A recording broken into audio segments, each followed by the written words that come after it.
Devotion is a true story about Navy fighter pilot Jesse Brown and his wingman Tom Hudner, played by Jonathan Majors and Glenn Powell. The story takes place during the Korean War and focuses primarily on the struggles of Jesse Brown being the only black American pilot in his, military terms, his division, his squadron.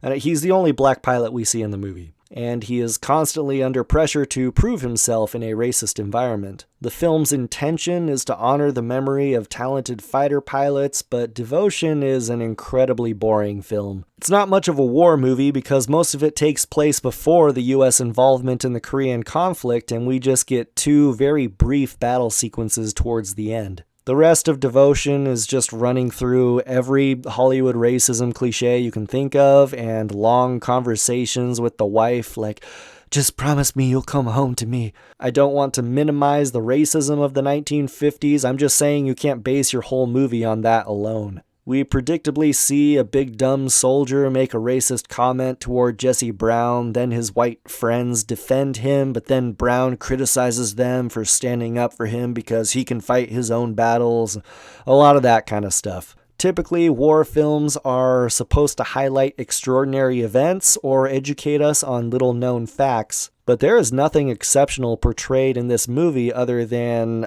Jesse Brown was a black American fighter pilot, and we learn nothing new about the Korean War. In fact, if you don't know the basics of the Korean War before seeing this movie, then you would probably have no idea why our heroes are bombing supply lines in Korea in the first place. If he was the first black American fighter pilot, then maybe that would give your movie something to go on, but we already had the Red Tails in World War II. We are told that Jesse is an incredible fighter pilot, but we don't really see it for ourselves. He nearly fails a flight exam, he disobeys orders, and he misses his targets.